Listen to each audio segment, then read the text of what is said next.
Yes, people, and welcome back to Normski TV and the What's Going On podcast.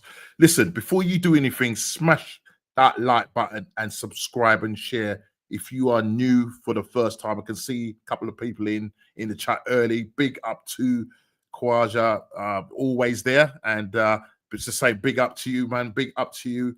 And just saying to smash the like, subscribe to the channel, and all that. Big up to Gavin. Evening, Gavin, how you doing, bro? And Kwaja just saying hi to you as well. And big up to Kwaja from Gavin. And listen, people, we have got an awful lot to be talking about this evening. Obviously, the Premier League games at the weekend just gone, and now Champions League has now started. The group, or should I say, the league stage, has started yesterday. Arsenal going away to Atletico Bilbao and getting a professional, or what I would call a professional stinky win.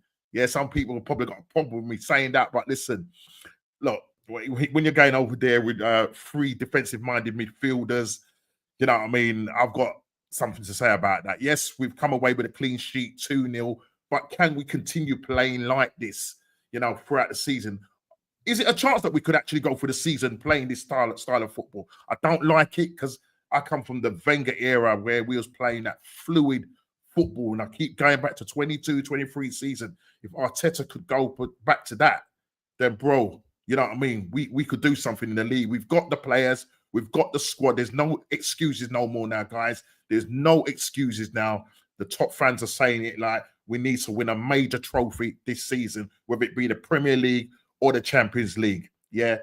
Carabao Cup, listen, it's a start that will give us the mentality to carry on and try and go and win a major trophy. But it has to be one of those two trophies. Over £1 billion spent 6 years into the process, guys, and we need to do something. But as I say, it's not just about Arsenal. Yeah, we're going to be talking about Man United. We're going to be talking about Liverpool.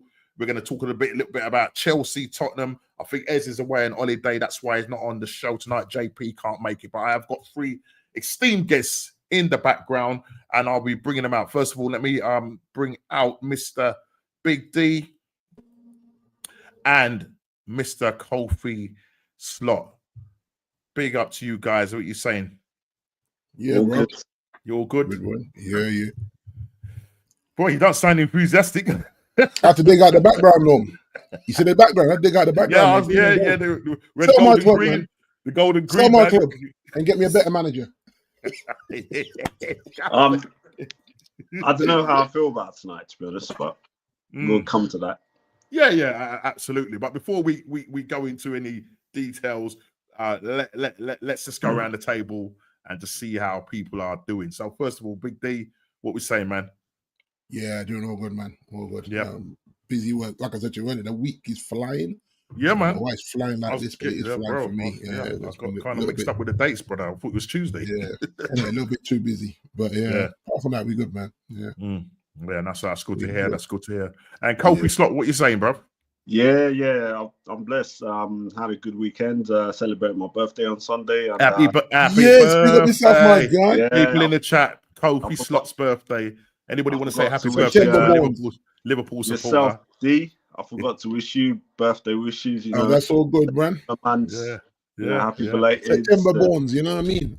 Yeah. And I noticed earlier on that you FaceTiming. Did you get a little present? You're going a little trip up to our Anfield, yeah? Is that?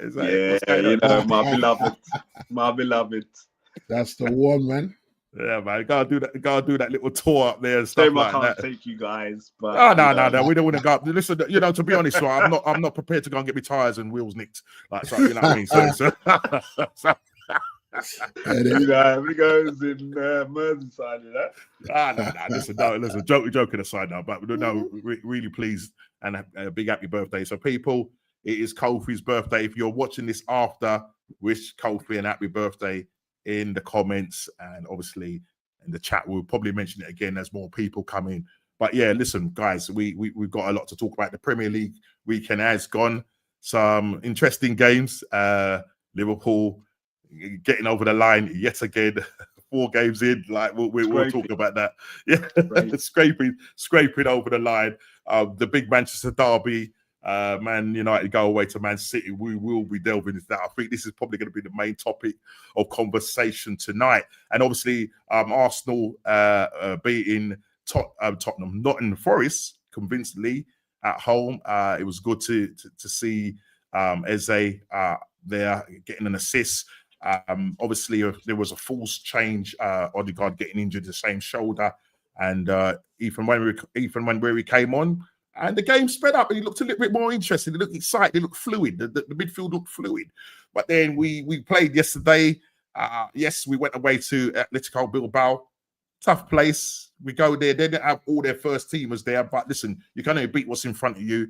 But it's just a style of play, guys. Just not liking that style of play. Is it sustainable? Look, we could go on a play like this and get something. But, bro, I'm from the Wenger era in terms of the footballing. That I like to see that fluid football, you know what I mean? So for me, this Aram Arteta pragmatic football ain't doing it for me. And obviously he goes and starts Moreno in that midfield, playing him as a 10. I don't know why. Playing Eze as an out-and-out winger is rating at him, telling him to hug the touchline when technically the guy is really a 10. He's a left. He's a 10. He's a left 8. But is this what Arteta does? He just likes to turn people into, as famous words from View, stalks, man. You know what I'm saying? And you also bring fridge freezers up front. You know what I mean? Four fridge freezers or bricks, or what you want to call it, brick wall or whatever. Declan Rice running his socks off, gets an early, yellow card in the game. But we will delve into that. But let's just let you know, people, what's on the menu. Big up to Leonie. Big D's sister in the big house. Up, sis. Listen, glad to have you in there. Please, before you do, anybody that's in the chat right now, smash that like button. Please smash the like. On the road to 1K. It's taking a bit of time to get there, but listen, I'm patient. No, you know what I mean? I'm patient. I don't know if I'm as patient I am with Arteta, but listen, you got to be patient. It's a journey. It's not about the destination. It's about the journey. As you would say, it's about the journey. Get out of here, man. But anyway, let's just let you know what's on the menu tonight, bro. And obviously, as people, if you don't know already, we are looking at the Prem and going to be reviewing some of our games over the weekend. Obviously, I talked about my game, great game by Arsenal. But we just need to just pull up on the range, but getting a little bit overexcited over Madueke. Listen, he had a good game, eating up the grass, box crashing and all of that, but needs end product, man. Needs end product, you know what I mean? And, he needs to find his players and that. So it's all right beating a player, but I need to see end product. But listen, overall, him, Mosquera had a fantastic game, came in there, calm game. Timber, you know what I mean? As I said, getting the assists. Gokeres getting another goal. That's 3 and 4. Can't complain. But listen, we need more. We need more from Gokeres. We need more service for him. But if Arteta continues to keep playing defensive-minded players, he ain't going to get that service. He's having to create for himself. And I don't need that, boy. I don't need that. Gavin, just saying evil into Leone. So let's just quickly, as I say, we're going to look at Ref Watch. If there's any controversial things that you might have come across and we want to touch on it, Ref Watch is there. So have a look at that. Ruben, Big D is at it again. Things need to change, brother. Things need to change. And the pool, I took this line from Sky. So this is not my thinking. I'm admitting this is not my thinking. Basically, Sky saying, is Liverpool basically scoring late goals? Is this the sign of champions? Or are they just papering over the cracks? Salah to the rescue. Yes, he was there to the rescue on the weekend. And listen, it was a penalty. Definitely was a penalty. I don't know what Annabelle was doing, man. Do you know what I mean? They held that 10 man. It was definitely a sending off, and they get it, and they go 4 and 4, 12 points, sitting nicely top of the table. And I don't think Kofi's going to complain too much, or maybe he might have concerns. Let's see what happens. And then obviously the what's going on prediction results game week 4, and obviously Big D is going to be doing like the fantasy Prem shout out for those that have taken part in this. So let's start off. I'll tell you what. Let's start off with the Liverpool game. Liverpool winning 1-0, going away to Burnley. You know what I mean? Listen, Burnley, before they, when they come up, they had one of the best defensive records, if not throughout the entire footballing league. But listen, they defended well, but they just couldn't hold that. And Hannibal, getting that handball. And to be honest, Kofi, look, Liverpool haven't played well in the 4 games that they've played. But at the end of the day, you know how to do it. You've got 12 points. A lot of people are talking about last season. You were lucky, with injuries and all that. Every team gets injuries. The thing for me is that Slot is able to manage it. He brought in one player in Chiesa. Yeah, you've got a lot of gelling to do in terms of Kirkus, who got dragged.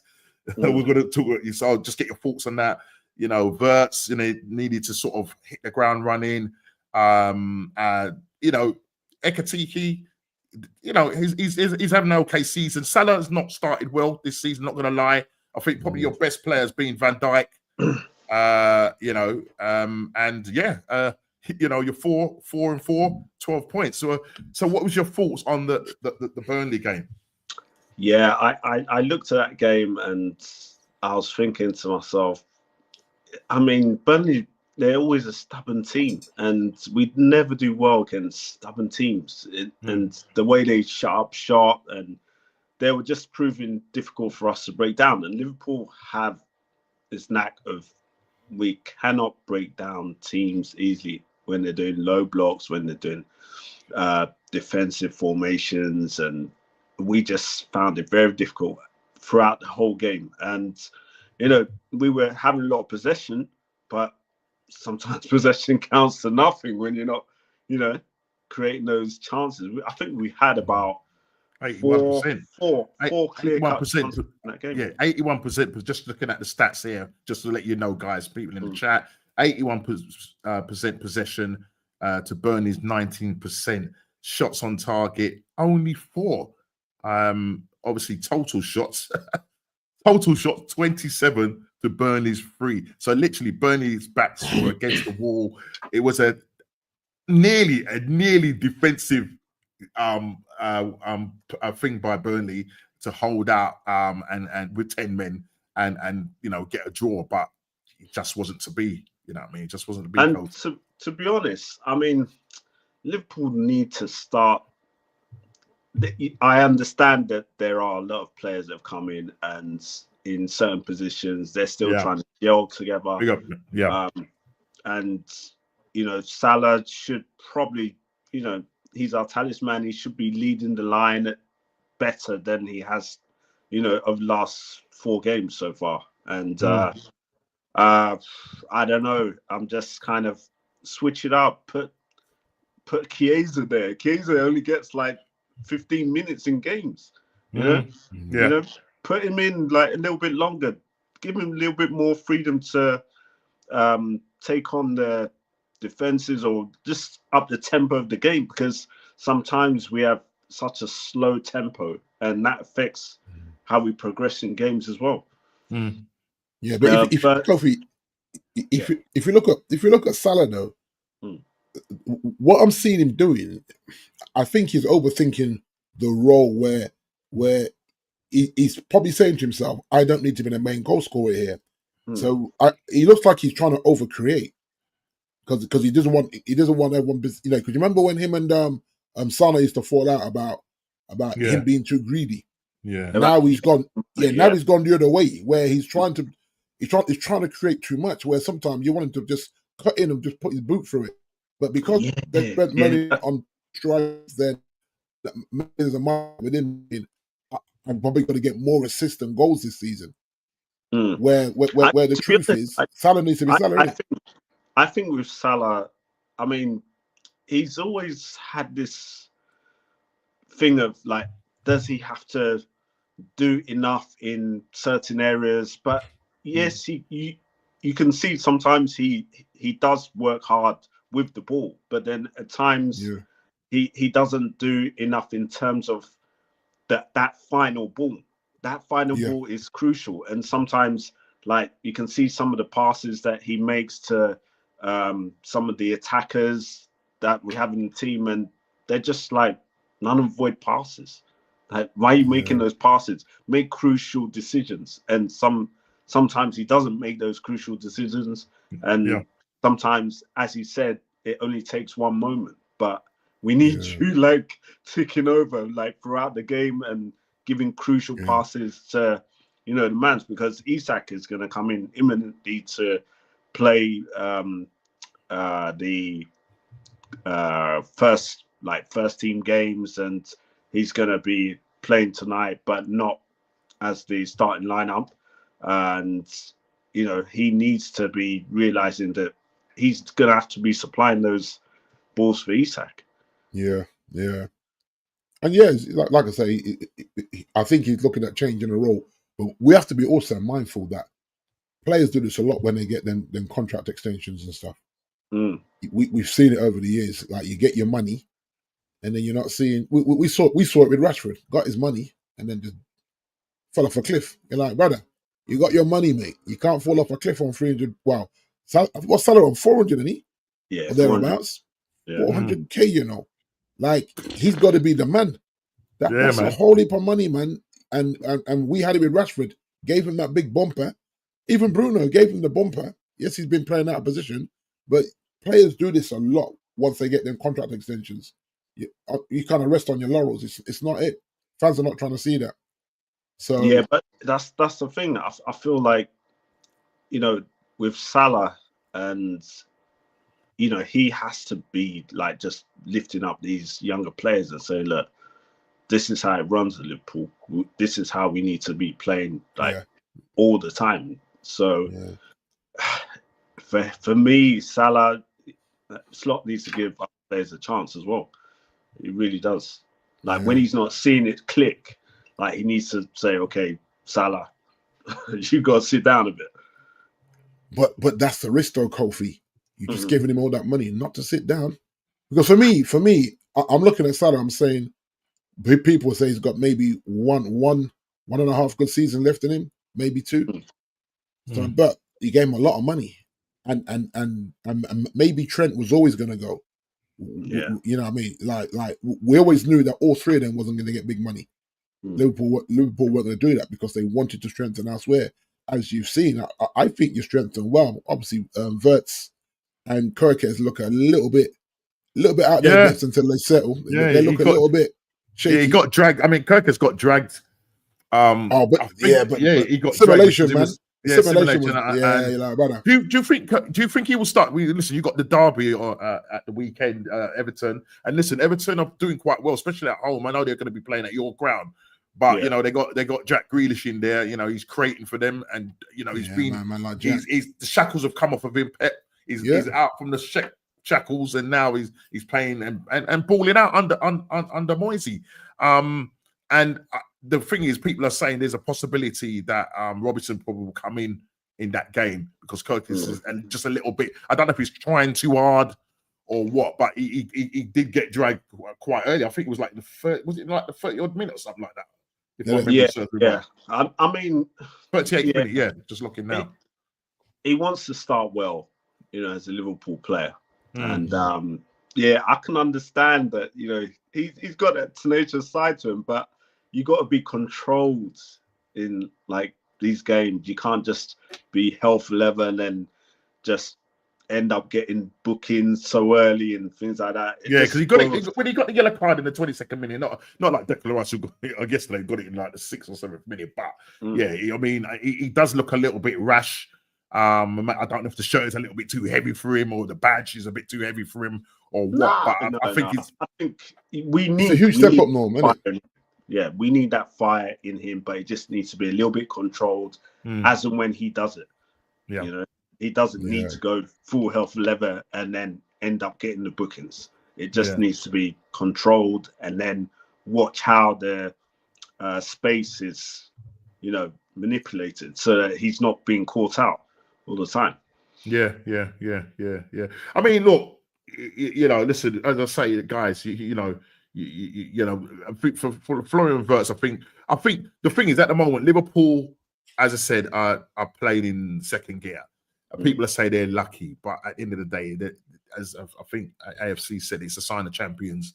And I would say that because listen, they are defending their title, and it's only a matter of time before they click. So, do you have any concerns whatsoever, or do you just think like, listen, just get through these games, or are you gonna, come up against tougher, challenges, sort of throughout the season? Because you've got Champions League, you're going to be playing Atletico Madrid tonight, I believe.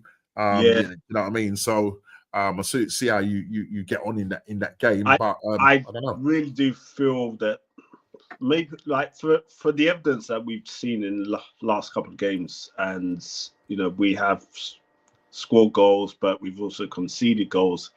I just would like us to be a little bit tighter defensively, but then at the same time, I don't want it to not allow us to have that freedom to allow us to push forward and just be how we are in those final thirds positions, because sometimes Konate has come a little bit out of his defensive area and kind of made our attacking better. But yeah, I saw that. I saw that evidently a lot. Listen, you was camped in their side, literally. Burnley, it was a fantastic defensive play, but they just couldn't hold out. Konate has improved. I mean, the first couple of games, he was very shaky. But as I said, I think your best player right now is Virgil van Dijk. Salah, listen, he gets a goal. Even though he's playing bad, I think that's 2 in 4. I think if my memory serves me, I might be wrong. But listen, I think it's only a matter of time. Unless they are gonna, they're still gonna, trying to still find their feet. I don't know, you know what I mean? But I think if that's the case, other teams around them, like us, Arsenal, we need to make sure that we're capitalizing on that. But last season, we didn't really compete against you. You guys pretty much, you was always having that 7 points gap, and we as a team can't afford for you guys, because you could easily go on a 10-game run. You know what I'm trying to say? You could easily go on a 10-game run, and I don't know. There was a tackle in the game I really didn't like, and it should have been red straight away, to be honest. Yeah, I didn't see that on Ref Watch. Which one are you referring to? Because it was the tackle on McAllister, and it looked like. Did he go off? Did he go off injured? Did he go off injured? I think he played on, but I'm sure he got taken. I think he got taken off. It looked like a leg breaker. Connor Bradley come on for him.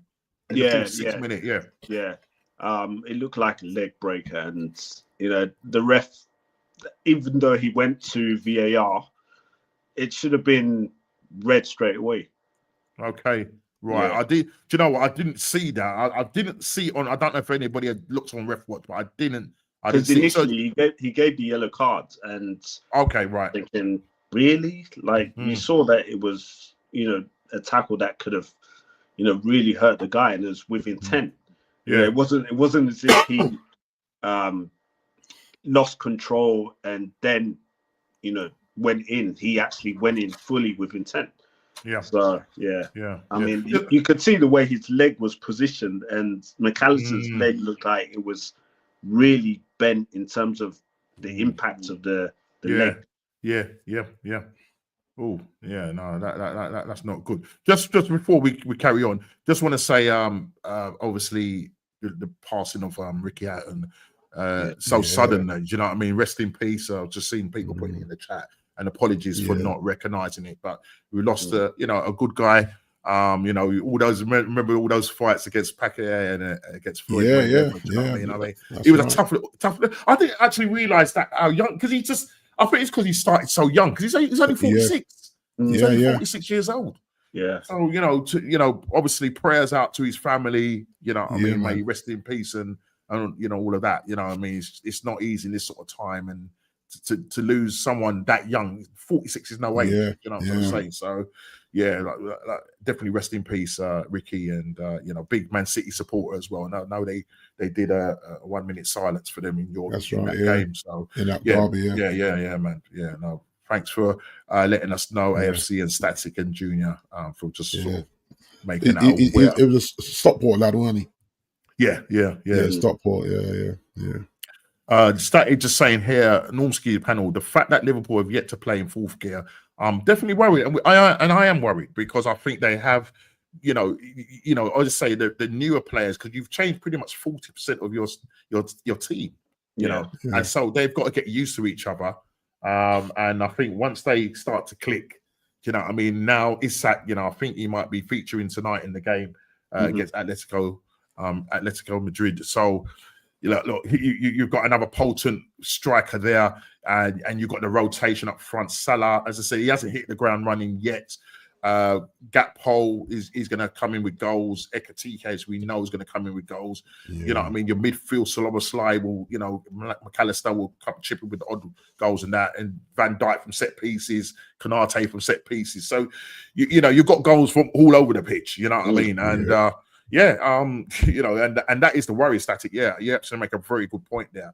That is a worrying thing. I mean, just quickly before we move on, Cole, how do you think you guys are going to fare in the Champions League? Yeah, you know what? Sorry, can I just cut you there? And I know you want, I mean, you want to defend this title. But we've spoken about this before, and during the summer, when we was doing the transfer window show, that you want to win this Champions League. It's been going on from last season. I feel it's not as important to be at the top of the group in the league, because obviously you saw what happened. Like, we faced PSG in the following round and we got knocked out. So I just want us just to be up there in that top 5 or top 8. Is it top 8? Yeah, top 8. The top 8 is the first. Those are the ones that go straight through to the last 16. So I don't mind. I mean, obviously, you've got the other eight that's got to do the playoffs and that, which you don't need another extra game.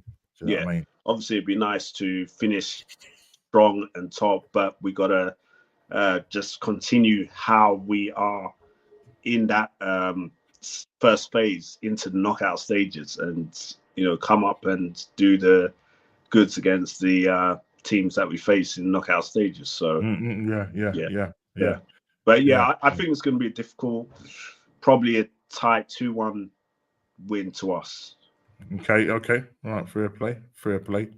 Okay, the static saying the player for Burnley that received a yellow card is irrelevant whether he would receive a red card now, because he ended up receiving his second yellow card several minutes later in the second half. So so it's the same player, but as I say,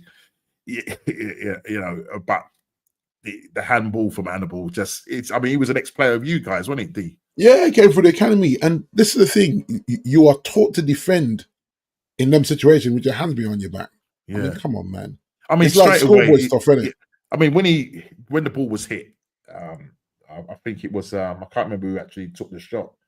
I can't remember who took the shot. It wasn't Salah. I can't remember who took the shot. No, it was Frimpong. Frimpong took the shot. Frimpong, and obviously he's now back from injury. And he straight away, you saw him. He turns. He just like his hands comes to it, and he straight away just put his hand on his head. He knew. Yeah, he's like, come on, bro. But you're in the box. But you get all these, especially these top gooners. The PGMOL, they're helping Liverpool out again. Blah, blah, blah, blah, blah, moan. How about focus on your game? It's a penalty. It's a definite penalty. Just by his reaction, Norm. The way he reacted, because he knew. I mean, even afterwards, people like they're trying to tap him on my back and saying, don't worry about it. But he goes, nah, man. Because to be fair, they're defending for their lives. And then he goes and does that. Like a moment of switching off while he's defending. He has to know that he's in the box when he, you know what I'm saying? He has to know that he's in his box. Just take the thing in your chest. Most players, and when you turn like that as well, when you jump and turn, and then your hands are, I'm like, yo, bro, what was that? No, but crazy. It was like he was trying to do something and then change his mind. Yeah. He said two different things at the same time. Yeah. Like, brother, like I say, it's that schoolboy era stuff. Always, if you go to and watch them kids in the academy, they're taught to defend like that from the academy age. Like once it gets in the box, players coming at you, keep moving, hands behind your back.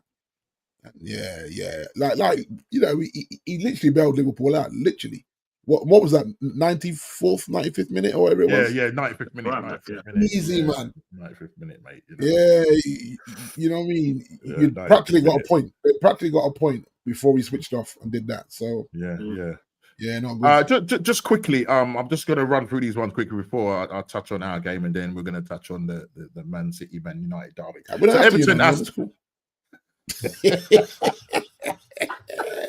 We can skip past that one, bro. You know No. We're going to touch. We're going to touch on it, bro. We're going to touch on it. But just say, look, Aston Villa, look, they're currently sitting. I think it's like 17th. Not 17th, 19th in the table. Yet to score a goal. They ended up drawing again 0-0 with Everton, which is a fair play. It's a good result because obviously Everton are doing really well at home. Jack Grealish, you know, as I said, shackles have been taken off of him, and he's doing. I mean, Everton are sitting currently 6th on 7 points. You know, so look, Aston Villa they need to back up their riders. Look, is Unai Emery's job under threat? I don't know. Would you take him, Big D, if you was to lose Amorim? We'll come to that story. Your face look a bit shubop, man. Your face looks shubop. Just quickly on the Newcastle, obviously, Nick Walter Marday gets his debut goal for Newcastle, beating Wolves 1-0. I think, listen, we've got them in a couple of weeks' time after the City, and you know it's notorious for us going there. We have not done well there. Now they haven't got Isak, but you know they've got Elanga, they've got Gordon who's going to be back after his suspension and that. So that's going to be a tough place to go to, Newcastle. Listen, you know, Kofi, you guys went there again. You know, they could have beaten you. You know what I mean? Only for because they in that ascendancy, they had the ascendancy that 10 minutes that they had.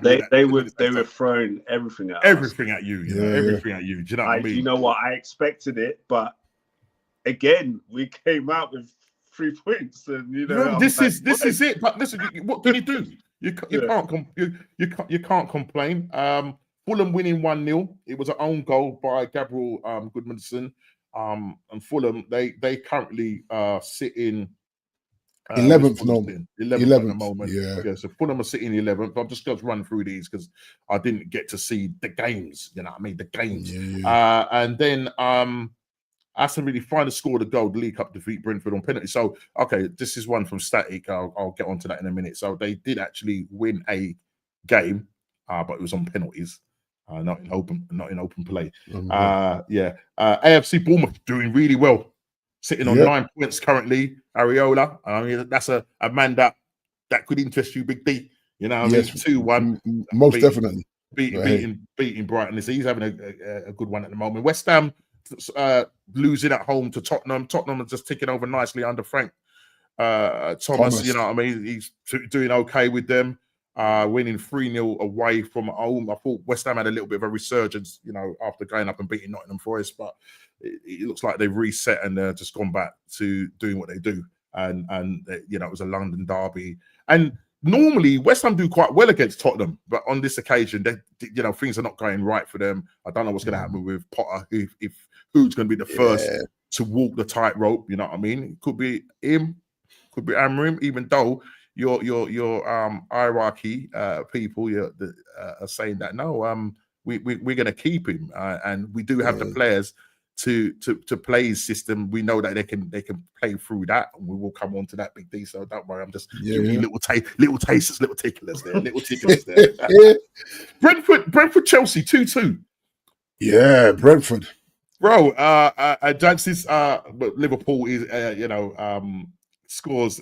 Carvalho scores in the 93rd minute. Liverpool, Chelsea, 2-2. You know what I mean? Good job on them. Yeah, I mean, listen, where's Chelsea? Where's Chelsea the table, Big D? Chelsea are 5th, mate. The 5th on 8 points?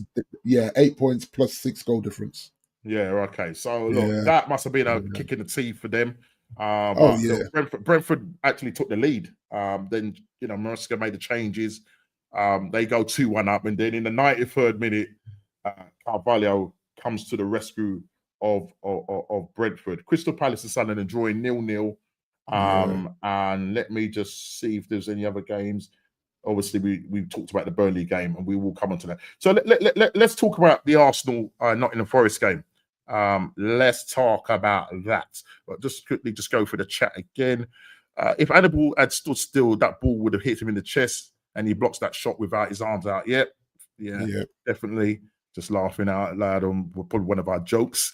Aston Villa finally scored a League Cup defeat to Brentford on penalties. The game finished 1-1. Did it? Yeah, and the League Cup defeat to. Oh no, they lost. Did they go out? Did they go out to Brentford? Statty, did they go out to Brentford? My apologies. Was this last night? Yeah, last night. Yeah, I think they lost. All right, apologies. I read that wrong. Yeah. Okay. League Cup defeat to Brentford on penalties. It's not going quite well for Aston Villa right now. Do you know what I'm saying? Kwaja just bigging up Static, the legend, and big up to Mr. Junior, or should I say DJ Purpose. DJ Purpose in the house. We will be going on his show tomorrow night. This is nothing to do with football. It's called the Just Talk Black Show. Anybody just interested, type that in. 7 o'clock tomorrow night. Just us guys, myself, Kofi, Big D, a couple of other guys will be on there. All male panel talking about the black man. Them, you know what I mean? The struggles, the struggles, you know what I mean? Struggles in the streets. The struggles in the streets, man. You know, big up to go and subscribe to the Just Talk Black Show. Doing great stuff over there. Arsenal 3, Nottingham Forest 0. And looking at the lineup, obviously we had Eze starting, which was good. See him starting at home. I was really pleased about that. Gokres, Madueke, Moreno, Zubamende, Odegaard. The back four was Calafori, Gabriel, Mosquera, Timber, and Raya in goal. Now, obviously, he starts off with that midfield. I'm looking at that midfield. I would have loved to have seen Ethan Manmuri in there. He eventually come in there because, Odegaard, up until, I think it was up until the 30-odd minute, we weren't doing nothing until a wonder goal by Zubamendi. I don't know if you saw it. Absolutely class. He gets 2 goals in that game. He settled him well. Settled him very well. Well, you say he is, and yes and no. Yes and no, D. I'm going to have to disagree with you because I some people, they're saying he's world class. No, he's not world class. He ain't one. I'm not saying all that. I'm just no. Listen to what I was going to say, but I'm not saying you're saying it. But there are people that are getting a little gas. He scores that wonder goal. Gets a header, hangs up like Ronaldo. It was an assist from Trossard. And you say fantastic, you know what I mean? But the goal didn't come until the 38th minute. As I said, Odegaard went off injured, hurts the same shoulder. He couldn't continue. Ethan Wanry comes on, and we just look fluid. Ethan comes on, he was spreading that ball out to the right to Madueke. He was spreading it, he was attacking the space, he was getting it out to Eze. The assist, there was a ball over the top. Sometimes you have to be direct. A ball over the top from Calafori, similar to when Gokres scored against Leeds. A ball over the top, Gokres was on the end of it. Bang, sets up his own self. This one, Eze playing out, hugging that touch line, which I don't think is his game, and we will talk about that and my thoughts on Eze playing as that left wing when really and truly he's a 10. He's a left-sided attacking 10 or 8. Yeah. That's where I want to see him play because that's where he's more effective. You know what I mean? And I'll go into Arteta shouting and berating him out and everything. I'll start a couple of things from AFC where, he was making a point of telling him to hug the touchline and stuff like that, which that's not his game. But he gets an assist, which is really good. Gokres gets a goal to make it 3-4. Look, he's not the best on the eye. Yeah, when you see him, he's a bit clumsy. He's clumsy. He's not technical, but his job is to score goals. His job is to get service, people. His job is to get service. And the thing is, if we're going to continue, going into games where we're lacking of service, then he's going to suffer. you know what I mean? Some people are saying that maybe he needs to lose weight. I mean, when you see him, when he takes the shirt off, he looks tonk. Do you know what I mean? But maybe I don't know. He might be carrying a bit too much muscle. I don't know. Yeah. He can move. He's quick. He will find space. But the thing is the players, the players that are gonna provide the assist, the creative players like Ethan Wannery, like Eze. Do you know what I mean? But play them in their rightful position. Do you know what I mean? Moreno is not a 10. I don't know why people have got this in their head that this guy's a 10 and he went to Liverpool and that was their whole intention. I mean, I think Arteta was asked a question about the difference of, was it the same team, going to Liverpool, and he compared it with the Nottingham Forest setup. He said, no, it's the same. They just completely dismissed it. Do you know what I'm saying? No. Yeah, you didn't go to Liverpool to win. You went there not to lose. Yeah, you went there not to lose. Difference. Yeah, and people are trying to say, oh, it works with Moreno. It works. Moreno works when he's playing for Spain as that attacking. He's not even an attack. He's a, whether you want to call him a box to box, I don't think he's got the legs to be a box to box midfielder, but he's that eight. Right. That's what he was brought in for. Yeah, but he's for me, I think he's more defensive minded. I don't know if you've watched him or observed him, you know what I mean? But what he does do is an IT solution. When we had Havertz out, we had to play him up front. And I knew what was going to happen. You take Scott Perez off in that game, in the Nottingham Forest game, and who goes up front? Moreno. You know what I mean? Yeah. So if for whatever reason Gokres gets injured, then Moreno's going to be your man going up front. I mean, Trossard could probably play that false 9, but that's what I think is going to happen. And look, come Sunday, Super Sunday. I said it on Lee Gunner's show last night. I was on his show last night on another show, and I was saying the fact that Martinelli scored yesterday in that game. Listen, that game for me was just a bore, mate. It was just absolutely boring. Do you know what I mean? Nothing didn't get started until the 70th minute.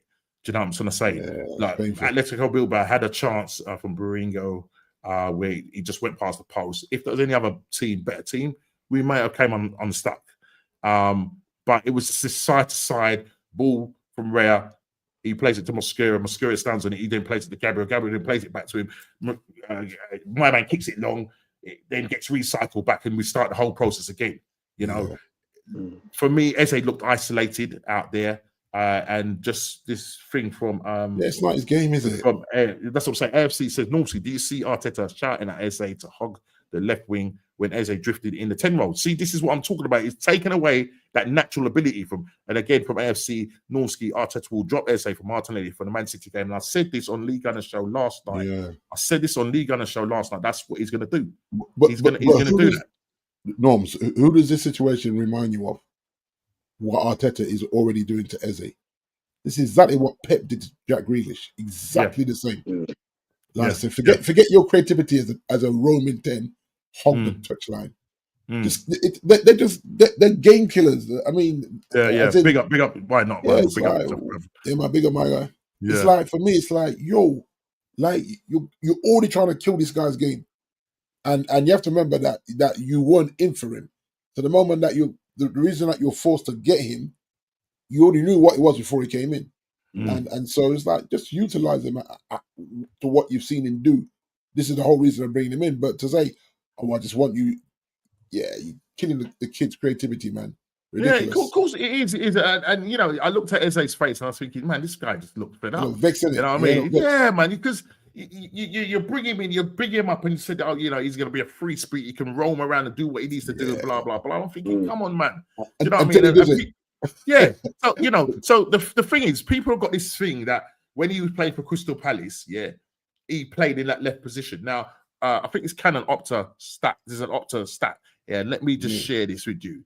So unless this is not right, this is what I'm going to share with you. So here, if you can see this, I don't know if you can see this, guys. Yeah, if you look, Eberechi Eze, percentage of matches at each position. So when you look at this was by Canon stats. There's a Canon stats here, and this of Opta. Yeah. If you look at the position where he played for Crystal Palace last season, 24-25 season, he played 90% in the cam. Exactly. Yeah. 3% up front, and 6% on the left wing. Why are people saying that it's always to suit their narrative, to move the goalpost, to say, change this guy into something that he's not? Yeah. A lot. Shane was on his breakfast show this morning. Big up to Shane. Go and subscribe to him, doing a fantastic job. Yeah, was showing his heat map of Eze, and he's compared the heat map to Arsenal, where he was purely down on the left hand side, which is the current one, and then he showed the heat map for Crystal Palace, and you could see with the red areas where he's more central, because that's where he does his work. Yeah. Do you know what I'm trying to say? And as you can see, I've got it here, guys, up front, people. Static, here it is up front if you're still in the building, bro. But Norms, does he start ahead of Odegaard?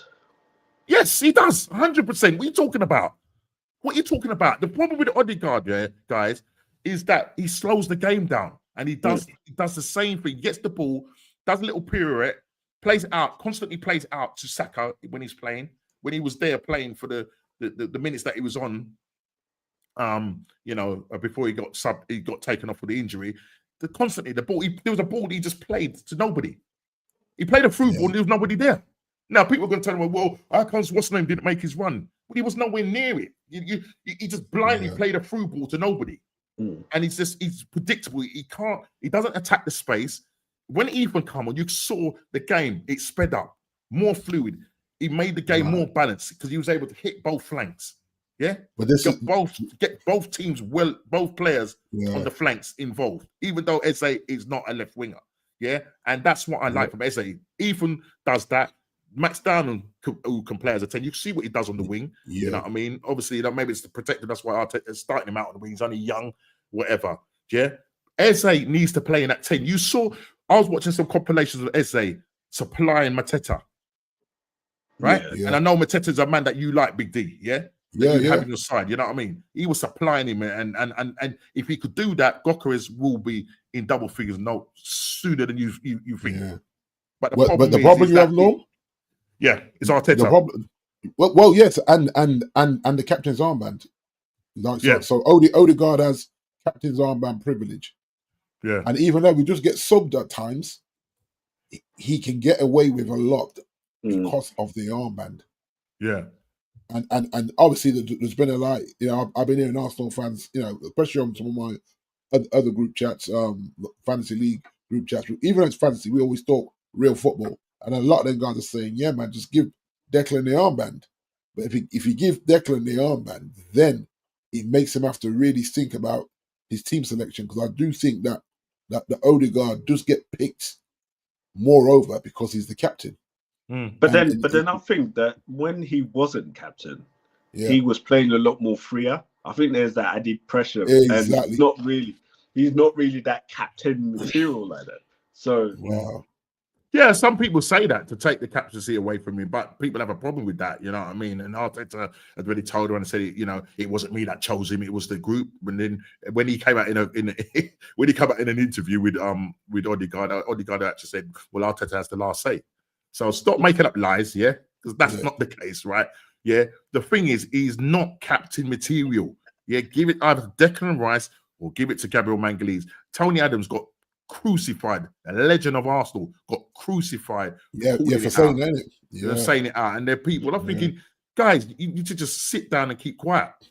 Yeah, because this is a legend. Yeah, man, that's won 3 titles in 3 different decades. Yeah. Scoring and winning goal and just standing there. I remember just doing that against Everton. Yo, I've arrived. Yeah, I've arrived. Yeah, people want to start talking about his past and his history and all of that and that. No, we're talking football now, not off the field stuff. Not off the field stuff. Yeah, Rice can do the thing. He's naturally a leader. He's a natural leader. Gabriel, naturally leader. Odegaard is not. As far as I'm concerned, he ain't a natural leader, and so. That needs to happen. Any other manager coming in and taking over this club, man, that armband is going to Declan Rice, bro.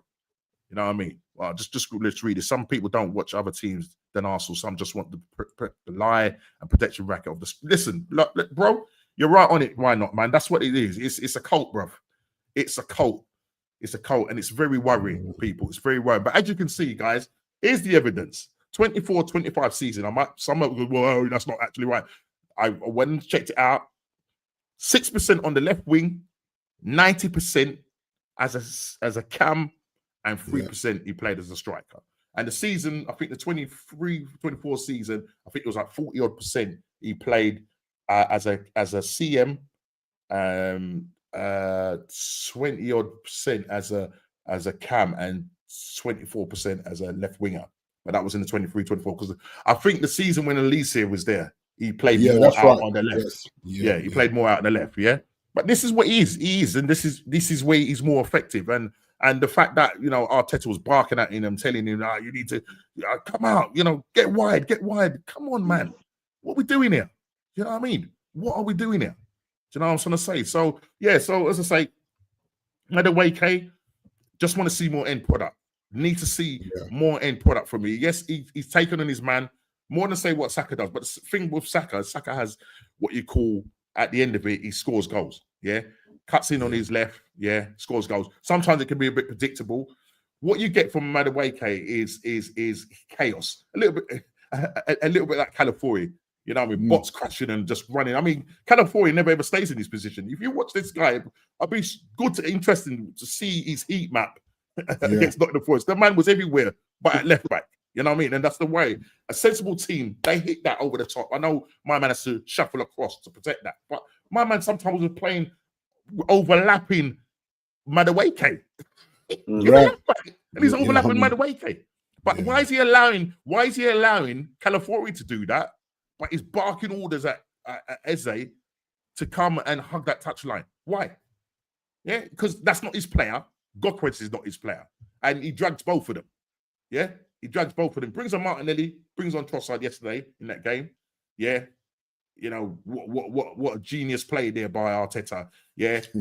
They sealed the game 2-0, but it's not reflective of it. The game was not reflective of that 2-0 win. But listen, I'll take it. But I think it was more of a stinky win as a professional win. But everybody's bigging them up and they're world-class beaters. Well, if we're world-class beaters and we've got the squad depth and whatever, then go on and win a major. Yeah, and I don't want to hear no excuses, no moving of the goalposts, no context, or blah blah this and blah blah that. Every team gets injuries, so we don't want to hear it.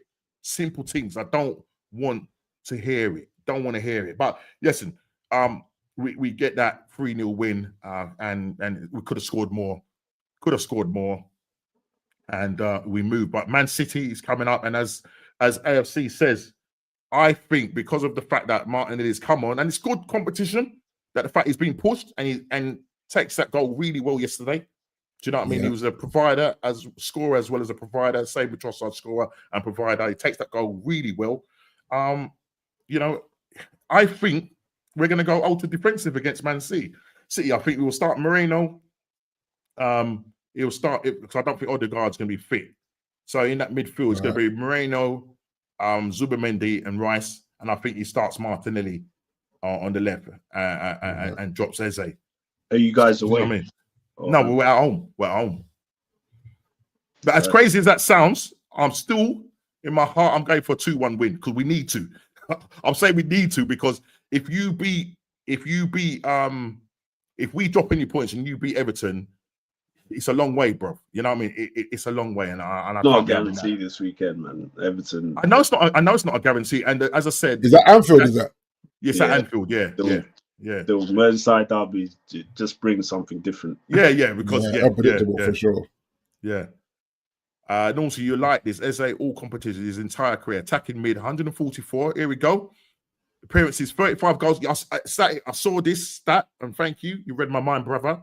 35 goals, 21 assists. Left wing, 53 appearances, 10 goals, 8 assists. And that would suggest that 24%.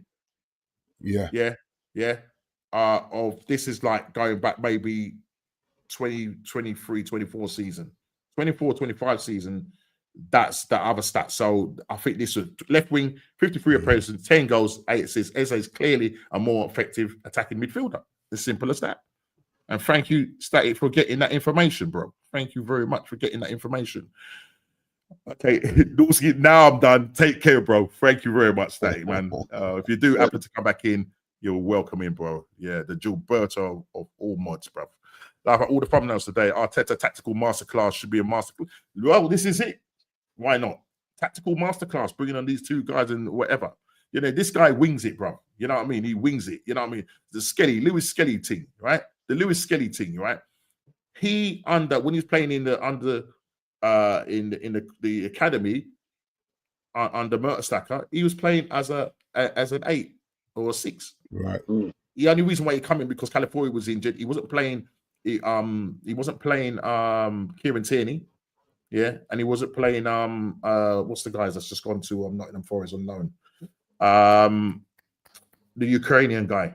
What's his name? What's his name, man? I can see his face. I call him Bart Simpson. You know what I'm talking about.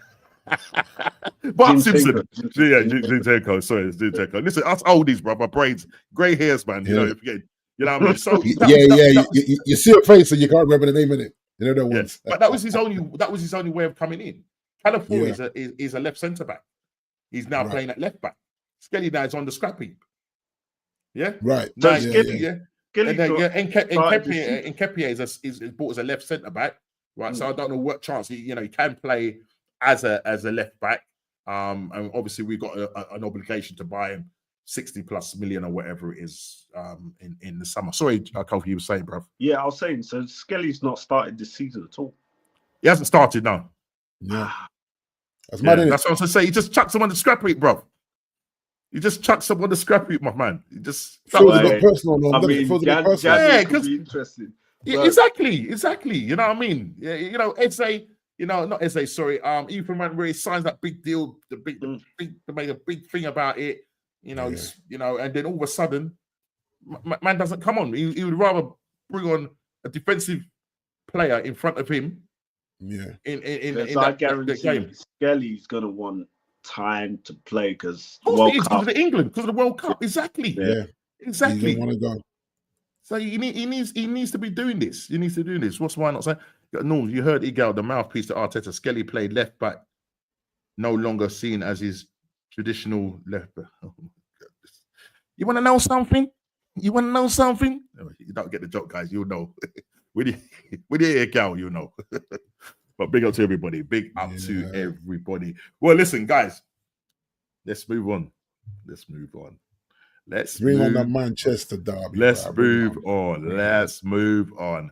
And so, Big D, I'm going to present you with this first image. Then it Ruben hammering. Pain.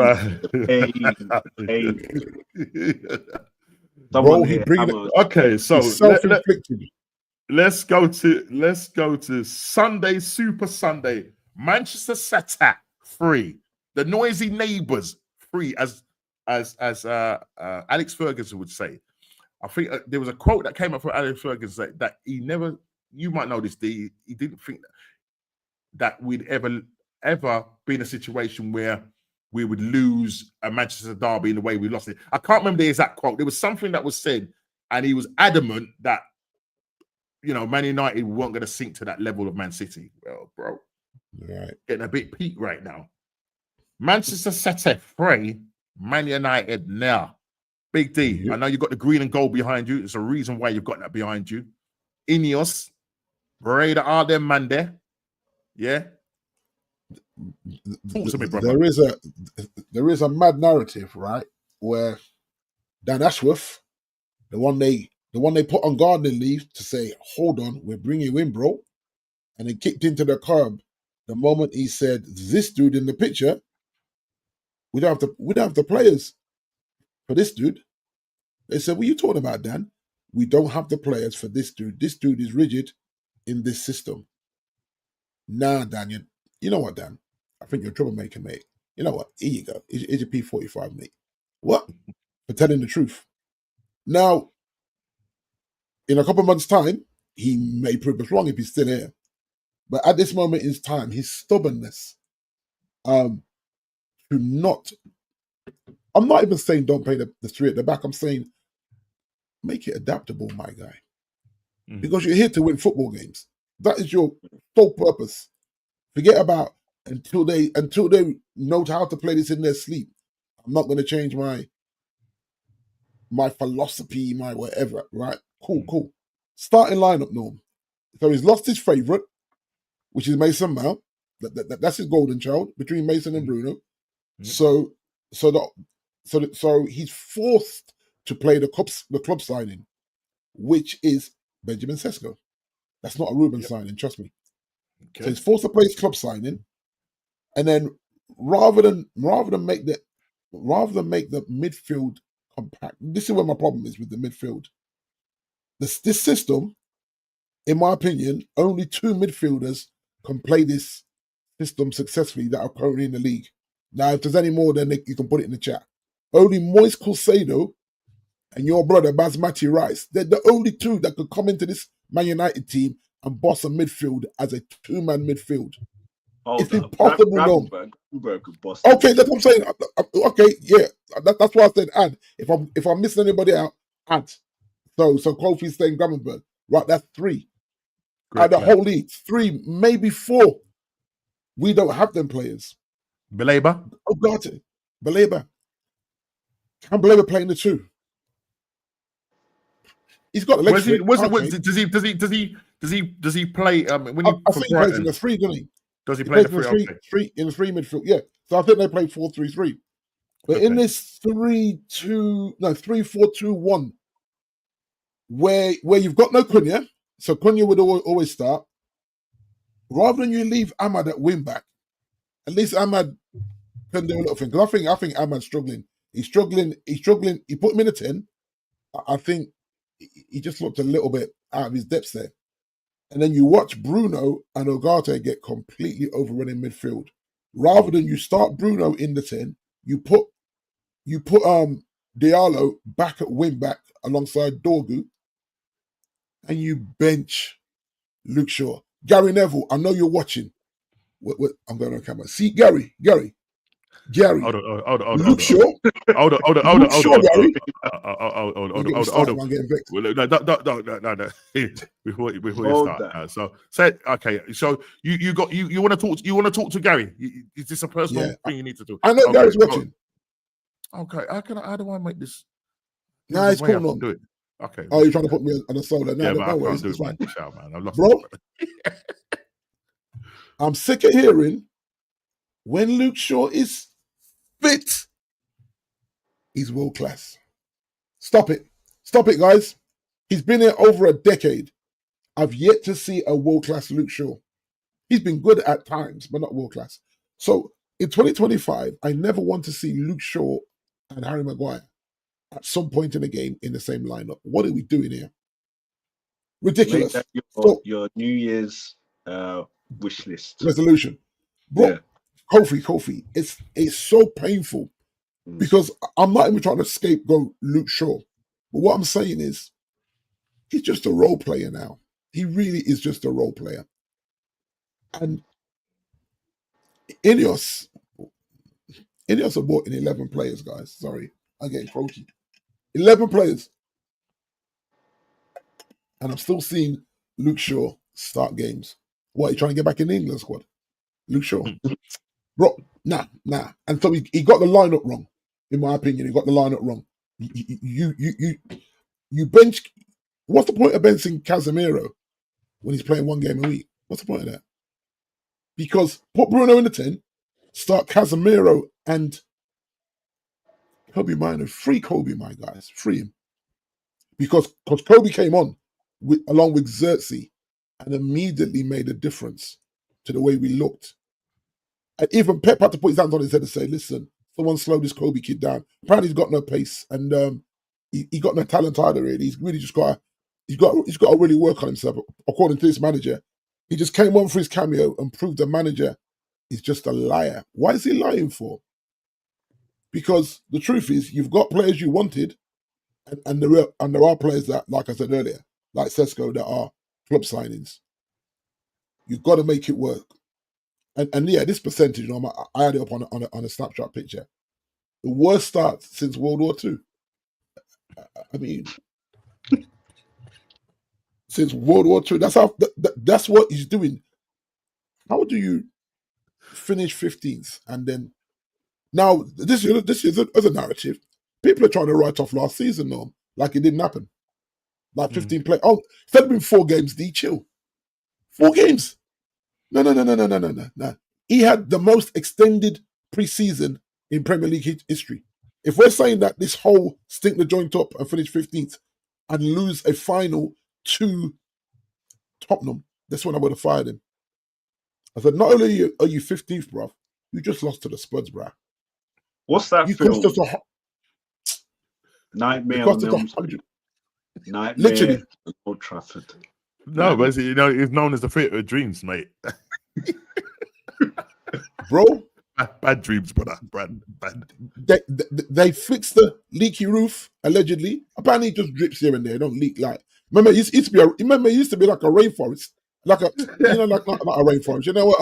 Niagara Falls. Yeah, looking like and apparently it just drips now. Science said it just drips a little bit. It's not too bad, but then everything else is leaky. And there you go. Thank you for jogging my memory, whoever that is. Minus 13 goal difference. Like we still owe the league goals, you know.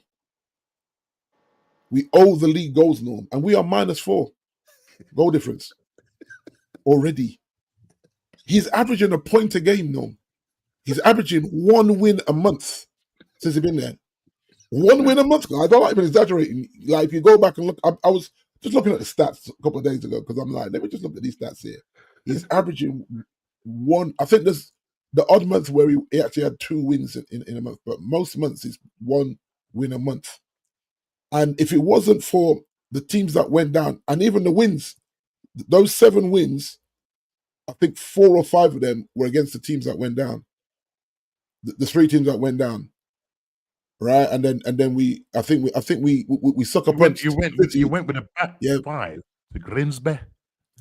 No, this is still a back 5. You went with a back 5 to Grimsby. This is what I'm saying about the wing backs. Dorgu is a left-sided is a left back. Mazarari is a right back who can play centre back as well. So your 2 wing backs are defensive. Then you've gone Shaw, Delit, and Euro. So that's 5 defenders against City with a defensive midfielder in Ugarte, and we still got slapped. How? D, what was the difference between Amorim and Ten Hag? What's the difference? Yeah. Probably isn't any at this moment in time. Because if you're being honest, but he's got a worse win percentage than all the managers. Here's the difference.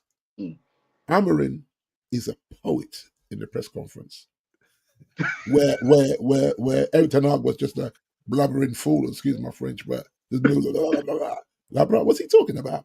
So not only are you embarrassing yourself on the pitch, as in and Ten Hag was embarrassing himself in press conferences, where Ruben comes out swinging and he's feeling himself.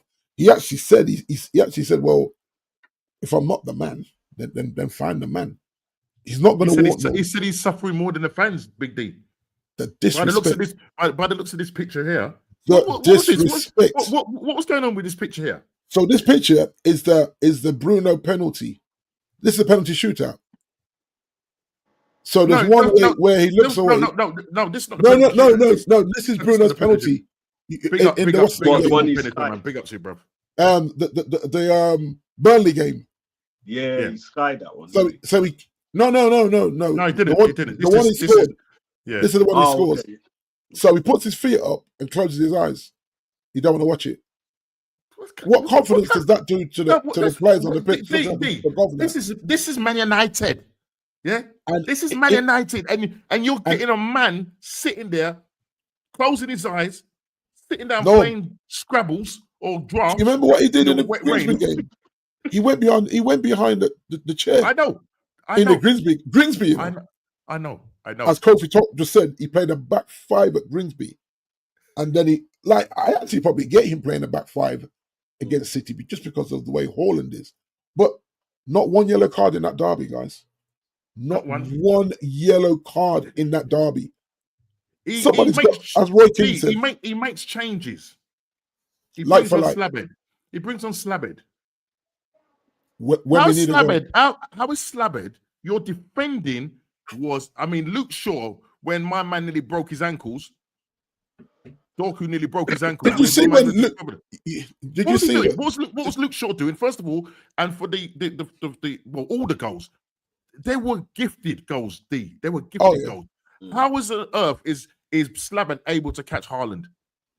Did you see? Bro, did you see? And so Ruben is saying, I need you to push up the centre backs on the halfway line, ball over the top, and this brother, I think I put it in our chat. This brother is running like he's towing a caravan trying to catch Erling, and I said, this is embarrassing. Like not only towing a caravan, but he's running in treacle as well. It was like, yo, and the way Erling took them goals, you see how cool he was, no? He just leaned his body to one side and just slotted it the other side. Just opened up his body. Something that Gokaris could learn, because Thierry Henry, just sort of on the same subject matter. Thierry Henry on CBS, he got, again, legend, the king, got slated for this, for pulling up and actually saying, well, actually, you know, when he picked up that ball, when he picked up that ball, he wasn't offside. This is against the Atletico Bilbao yesterday, right? And he should have. What he did is he bent his run away from goal, so he made the angle more difficult when he should have. Because the space that he had, the space that Gokaris had. Now Gokaris is a goal scorer, and I hope Gokaris does listen to this guy. I mean, a lot of these, and the other thing that he came up with Thierry Henry came out was that second place. Yeah, is not enough. We have to win something. And the fans are going at him. Oh, he's a failed manager, blah, blah, no, but he's a top player. Yeah. Highest goal scorer for Arsenal in history, bro. Sorry, big up to Waffle Don for the raid, man. Absolutely, man, big up to for your raid, man. Thank you very much. Yeah. Let's flip back, brother. Yeah. Listen to this. I'm going to show you how bad things are, D. Big up to Shane. He was on our channel last week on the show. He can't stand Mikel Arteta like me. Yeah. He said he would rather have, this is how bad your manager is. He would rather have Mikel Arteta than this brother sitting in front of us with his feet up. A lot of these hipster managers, that think they know it all. The man said he's not changing his ways for nothing. You guys better learn it in your sleep.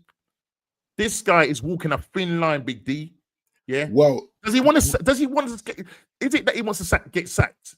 The way he's talking, he has to. It must be that he's not going to walk, Norm, because he brought all his he convinced all his hipsters to leave their lovely country and come to ours. And so if he walks, then no one gets their money. So he has to get fired. That way the hipsters get some money. Otherwise, he's let his people down.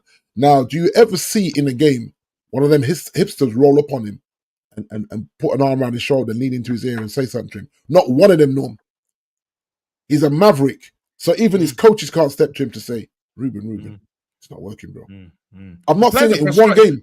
The play, I mean, we're reading it all over in the newspapers, online that the players are frustrated with his system, his tactics. Bruno's talking now, Norm.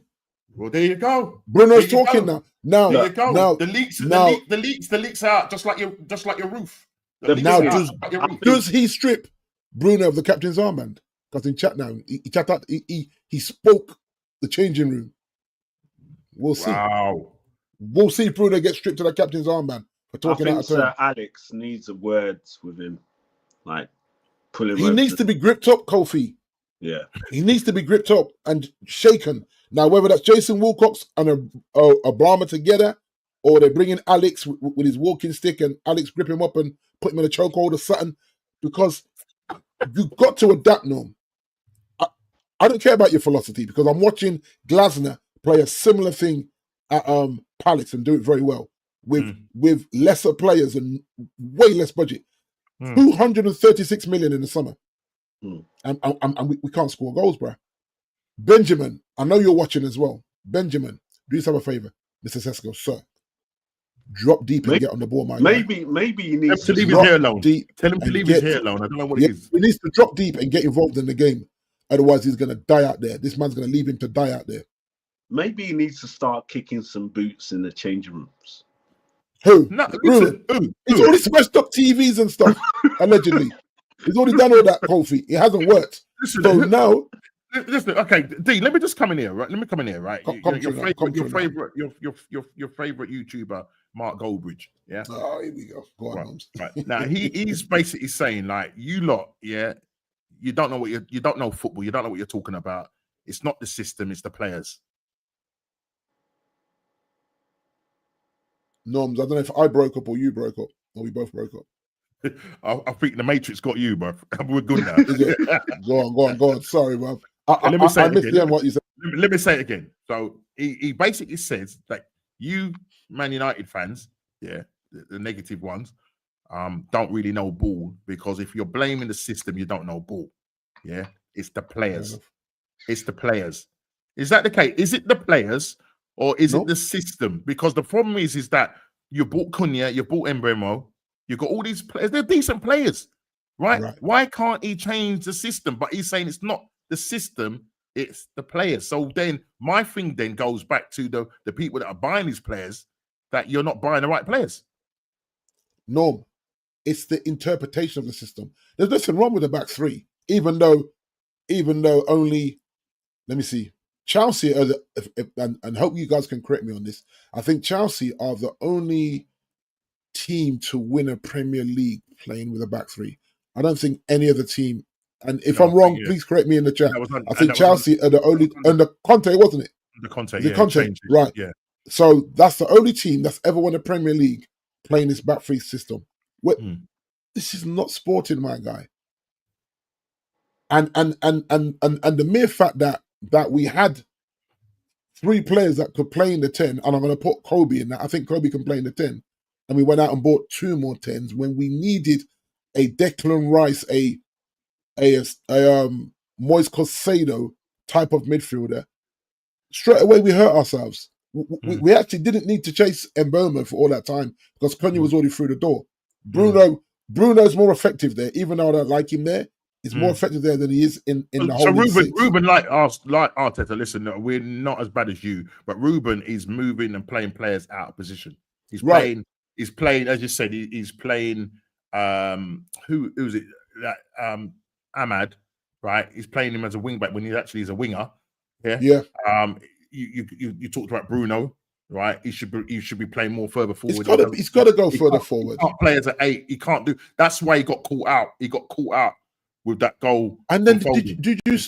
I don't know if you saw him. He was having a go at everybody. Yeah, saw that. Yeah, he's screaming at Lenny. I'm saying, bro, you're the one out of position again. That was your player. Yeah, that's it. And I'm like, oh no, bro, he's criminal. And again, the privilege of the captain's armband, guys. And every time I see it, I'll be like, nah, Bruno, shut up, bro. What's that? Would you take Glasner at Man United? Well, Glasner or not Thomas Frank. No, well, I wanted Thomas Frank. Areola. Yeah. From Bournemouth, yeah. This one here, he said, Big D, do you think Moreno or Conte should come into leadership? Now, I understand that Moreno's in talks with Benfica. Is he? Yeah, apparently he's in talks with Benfica. You see Conte? Conte's going upstairs to grip up them man's upstairs, you know. I don't know about Conte. I actually rate Conte's mentality as a coach. Yeah. And I think he would Man United should have nah, you see, AFC, Watkins is a purple patch player. He's dying at Villa right now. He's offering them nothing. And you're going to come to the Theatre of Dreams with 77,000 fans. Do you think he's under a lot of pressure? Who's that? Sesko. No, I tell you why Sesko's not under pressure, right? Because Ruben refused to throw him in from the get-go. So Ruben has already destroyed this kid's confidence. I think, same with the goalkeeper. You brought the goalkeeper in, you know that this brother is trash, this Bayern guy. You got Onana out the door. And I looked at who's it? Where did Donnarumma go? Donnarumma went to City. Pep was like, yeah, man, straight in, man. Throw the kid in. Let the kid have a baptism of fire in the derby. Feel no way. Because this wasn't a winnable game, in my opinion. It was a game we could have got a point from. Last week, you did say that you was confident going into this Yes, game. because of City's form. But the moment I saw the way, but City didn't really play well, to be honest. They didn't have to get out of second gear. Yeah, so it just shows how bad you guys are. If you look at what Pep did psychologically, where no one expected him to start Donnarumma because he's just got a bed in first. No, he starts him.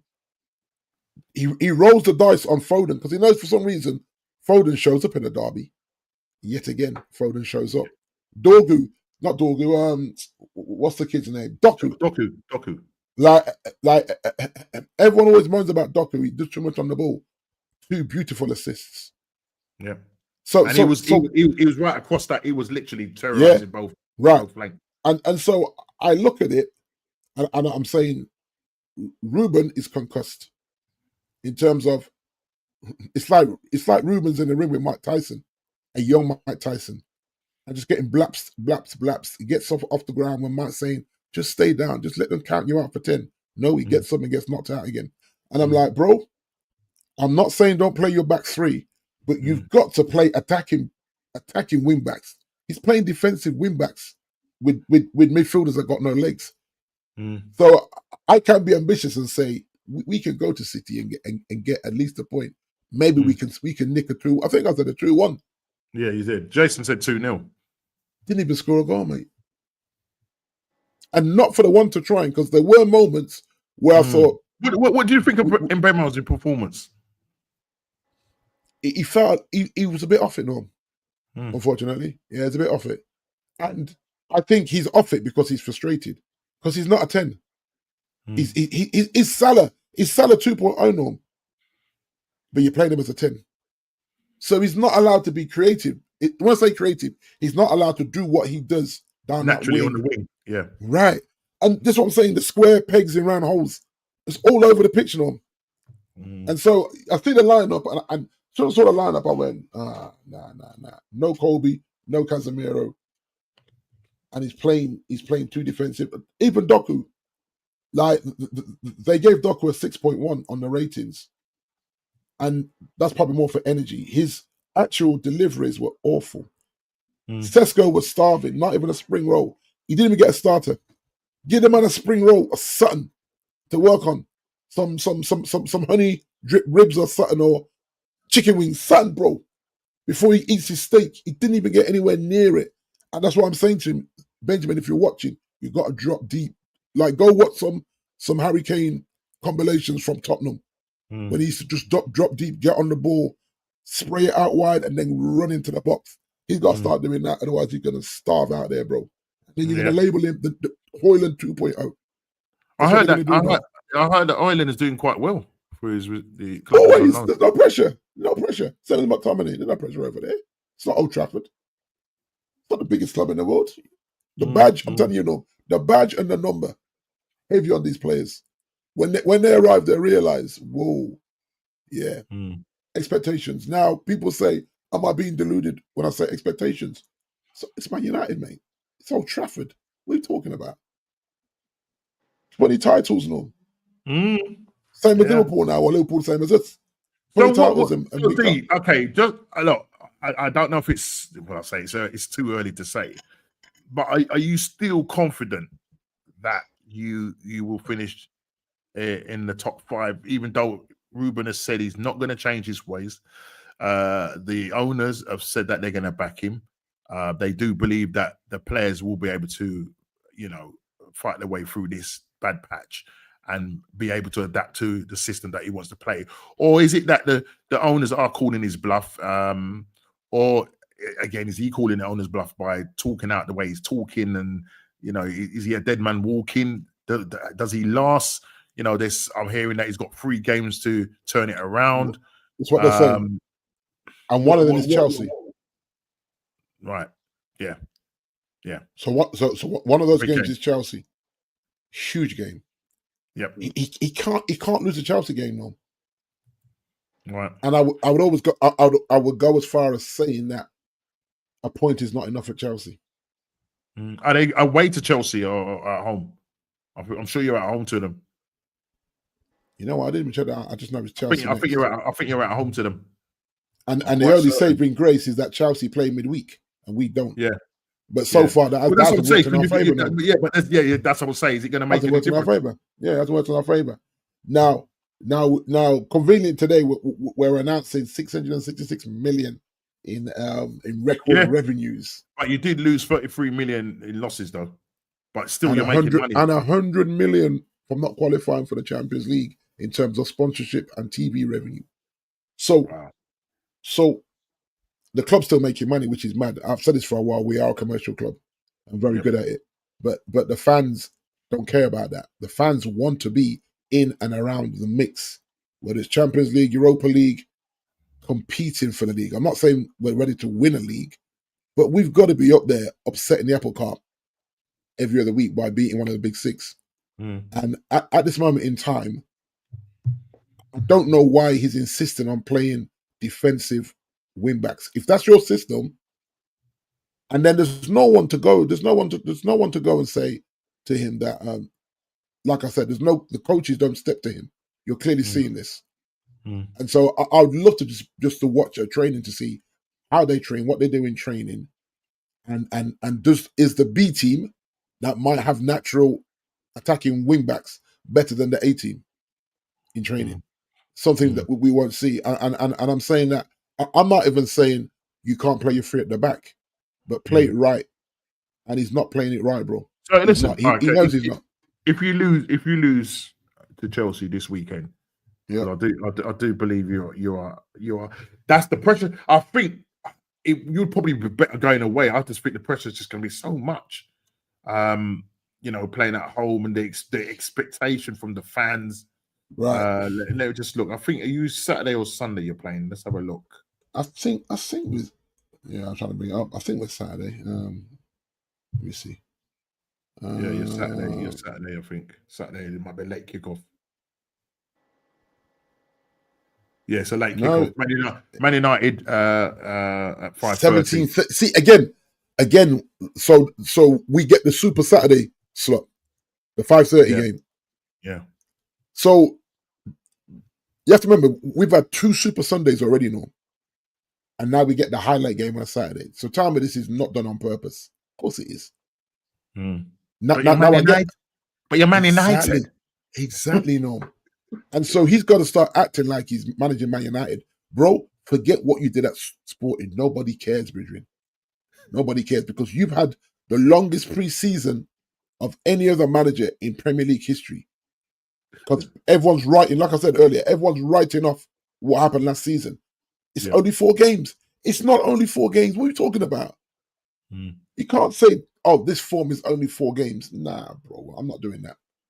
I'm not delusional. I don't sit here, Norm, with no rose-tinted glasses on, right? This guy's getting away with murder right now.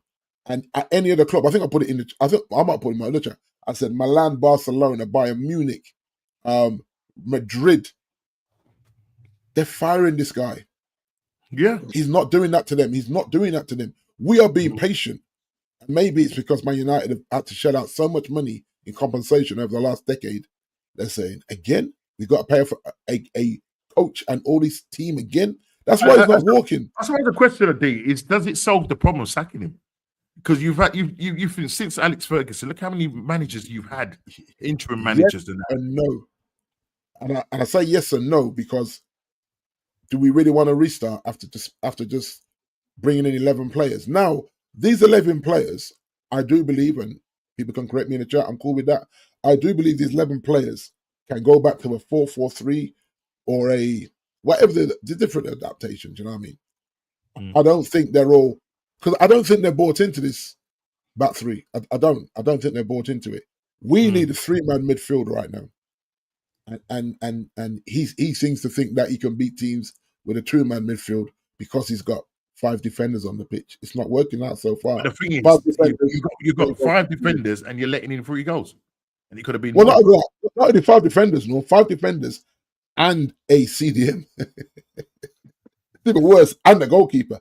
So we have more defensive players than attacking-minded players. That's probably not. But you're letting in. It could have been 6-0. You know. Yeah. Reinders had a chance. Haaland missed a hit the post. Yeah, he missed one. Yeah. And crazy, so bro. I look at that and I say, City, City just touched third gear in that game, and City haven't been great. No, they haven't. They haven't.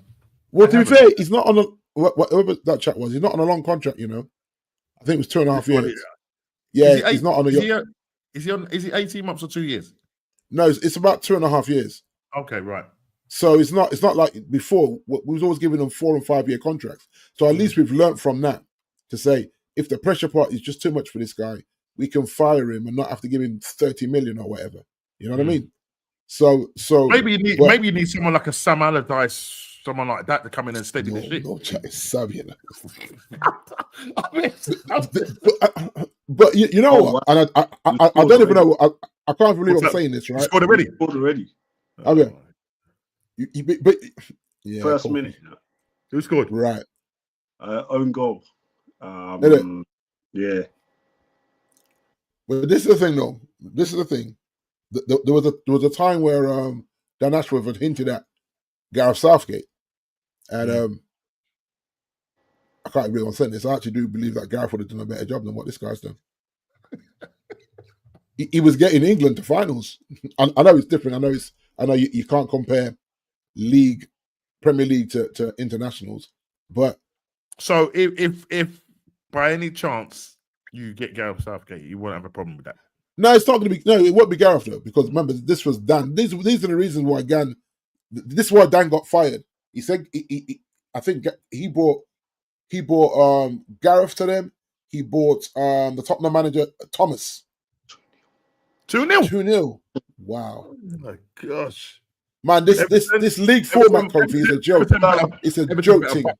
Everton better buckle up. Is that Salah? Salah's scored, isn't it? King Mo.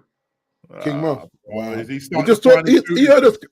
He heard us talking about him, innit? He heard us talking about him. Trust me. He was watching the show before the game. The game hasn't even started. 6 minutes. 6 minutes, brother. What's Simeone doing? He's gonna get sacked, brother. Simeone gonna get sacked, bro. But there's been talks about him as well, Simeone. But Simeone is a very pragmatic manager. And I think we've got a lot of creative players there that just take the handbrake off. I would like for Omar and Jason Wilcox to roll on him, invite him for dinner, and say, "Brah, I'm going to need you to give me 3 games at 4-3-3. And if it don't work, go back to your system. Yeah, try it. I'm actually okay with that. You're trying to trust this system. But this is what he did say, and this is how I know he's trying to get fired. He said, "Listen, man, they played in them other systems and still stunk up the joint." He didn't actually say it like that, but he did. Yeah. If you listen carefully, that's what he said. And then he said, "If I'm not the man, then find the man." So he's actually saying, "Fire me because I've got job offers." That's what he's saying. He's actually hinting, but he said what he knows he can't do. He can't leave his guys hanging financially by walking. So they've all got to get their money. So he knows. So that's why I don't think he walks. And you know what? Contracts are contracts at the end of the day. He signed it. His guys came in. They signed theirs. Why should he walk? That's how I look at it. Like, if you want me, go and fire me and pay me and my team the money. But this is what I said in the summer. Maybe he tweaks the team. Yeah. He gets an older coach that will step to him and say, Ruben, you know what? We got 30 minutes to go. Let's switch it up and see what happens. There's no shame in that, because what you're seeing is that he can adapt and be in the middle of the game. He just in-game management in when he needs a goal, not bring on 2 centre backs when you need a goal, bring on another attacking player and sacrifice one of those defensive players and go get some goals. He doesn't do it. It's like for like pretty much all the time. And just play the players that are available to you, Norm, in their right positions. Simple. That means Bruno in the 10. Listen, it looks like it's going to be a bit of a long season for you, a long, dark winter for you. It already feels long, Norm. 4 games in, it feels long. Yeah. It feels already dark, man. I got my black T-shirt on and my black background and my green and gold to the club is sold. And I'm letting you know how my spirit is feeling right now with this team. It's like, because not only that, there's pride with the batch. So as much as he's taking up the joint, sometimes you want the players, as they say in skiing, to go off piece and forget the script and just go create and score some goals. And that's what Cesar's got to do. He's got to get involved more. Don't be waiting in the box for them crosses because they may not come. You'll be missing buses, bro. Don't miss any buses on the high street. Go get involved. Drop deep in the midfield. Listen, Get on the ball. What I would say though, if things don't work out for Cisco, there's always a job for him at Tesco. Yeah, Tesco's will take him though. I'm sure he'll be a charmer on the tills. He'll be getting bare digits. Robertson and Salah with the goals. From Liverpool, Barcelona for the Champions League. Yeah, look,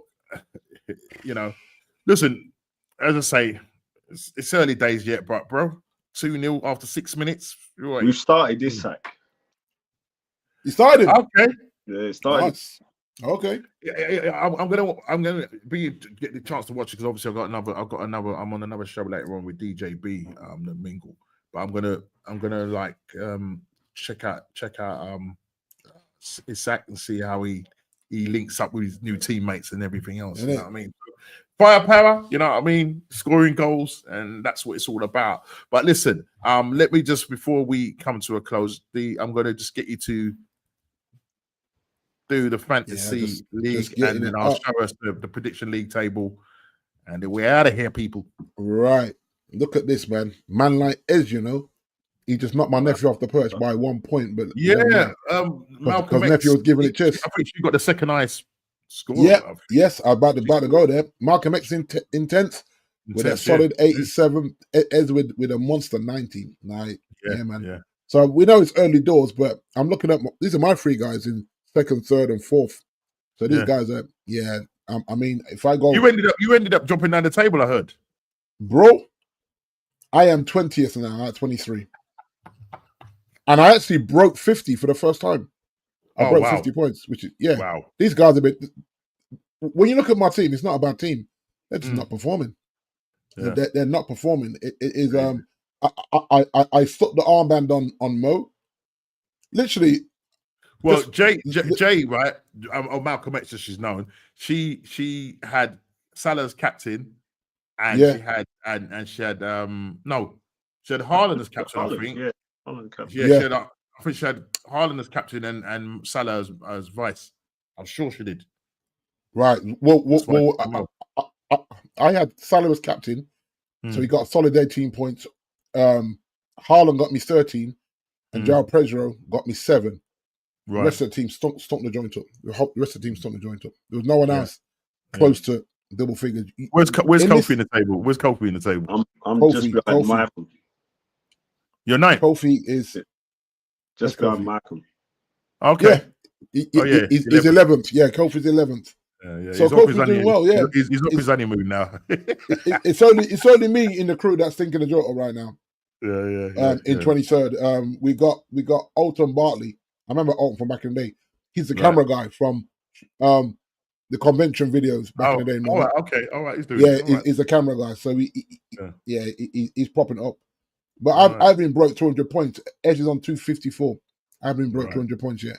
So that is fantasy, guys. But it's warming up nicely. Still early doors. Still got loads of chips to use, and free hits and all the rest of it. Triple captains and all that. Listen, so I'm not worried here. Don't worry, man. It's about the journey, not the destination. It's not about the destination. But can I just say this, Norm? And it's interesting.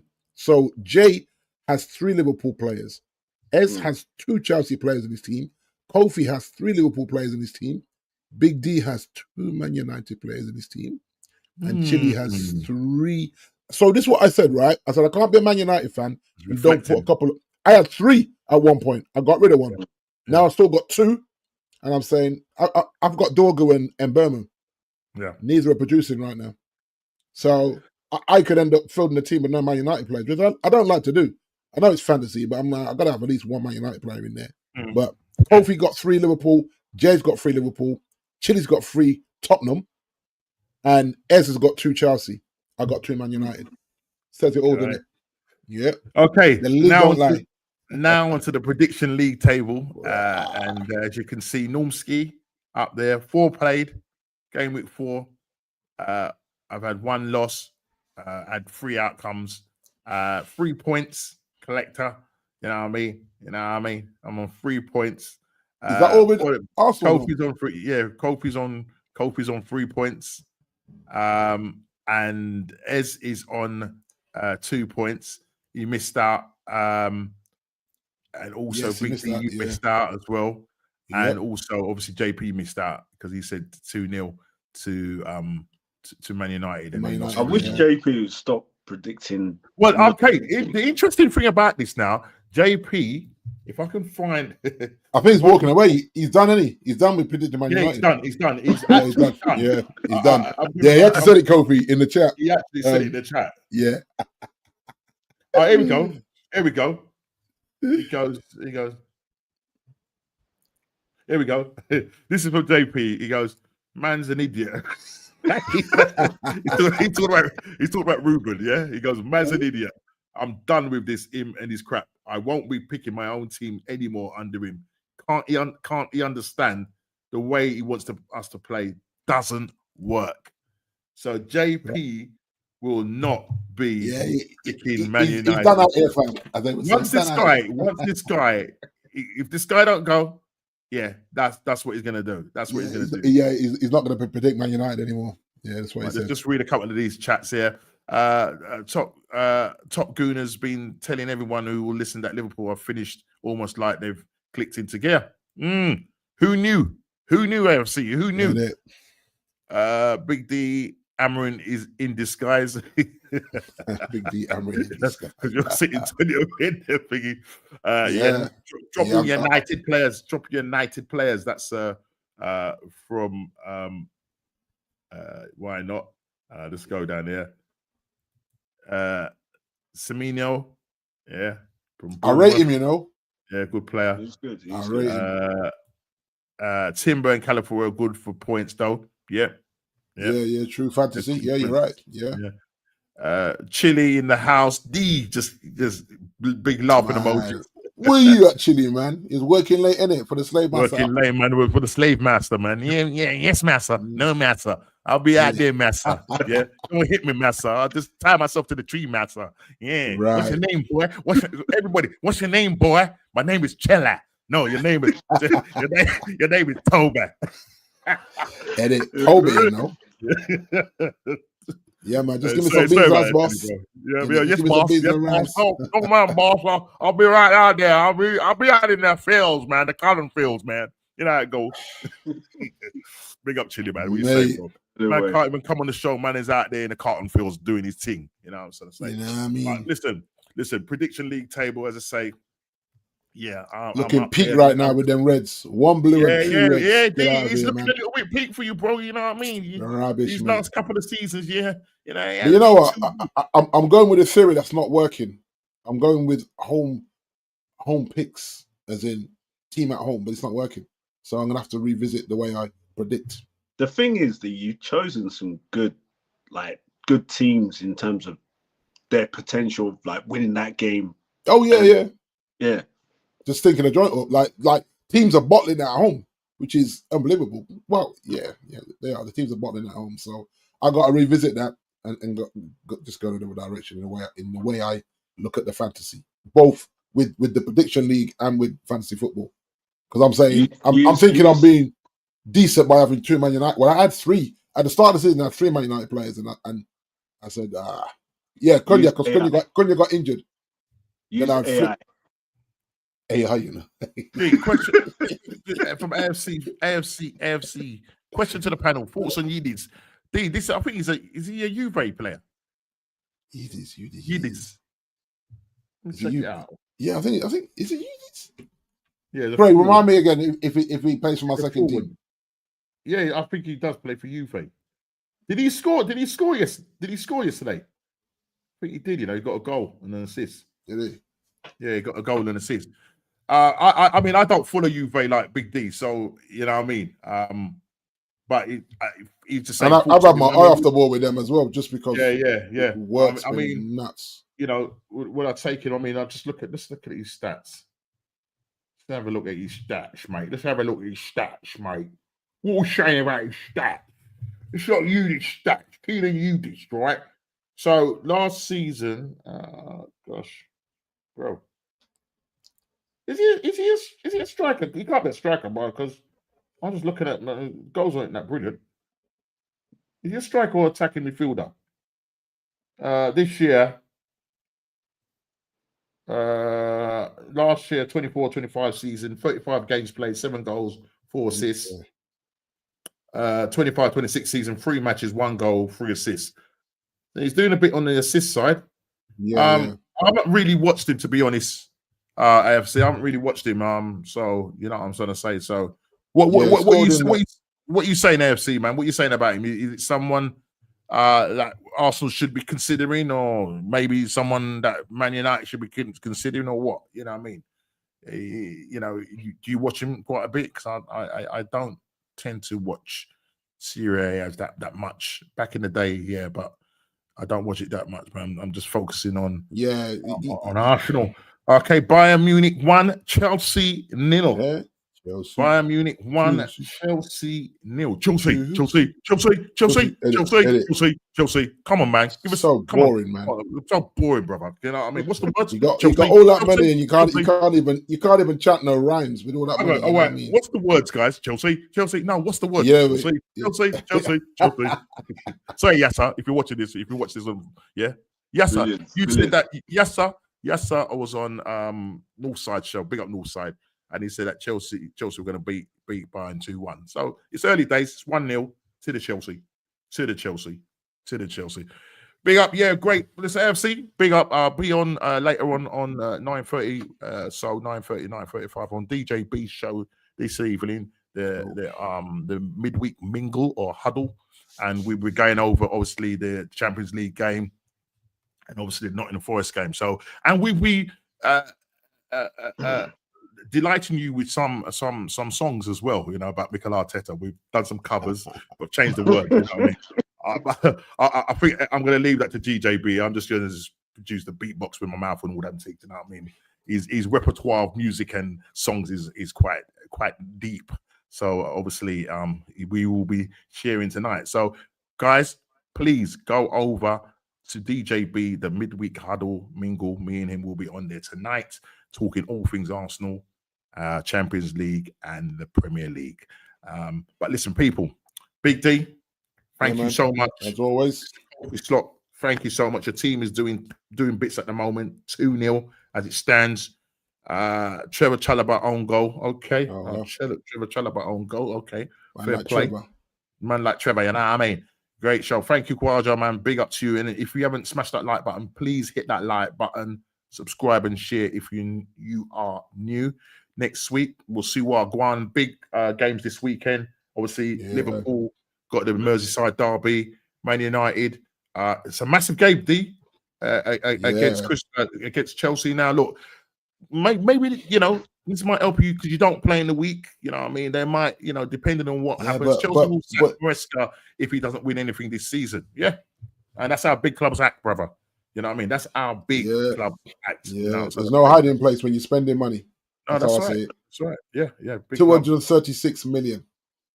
Yeah. No hiding place when you're spending that kind of money. So no, for real. Got to fix it, Norm, and Chelsea's where it starts, or doesn't start. But let me say, big up to the chat. You've been absolutely fantastic. Yeah, as always, man. Yeah, always.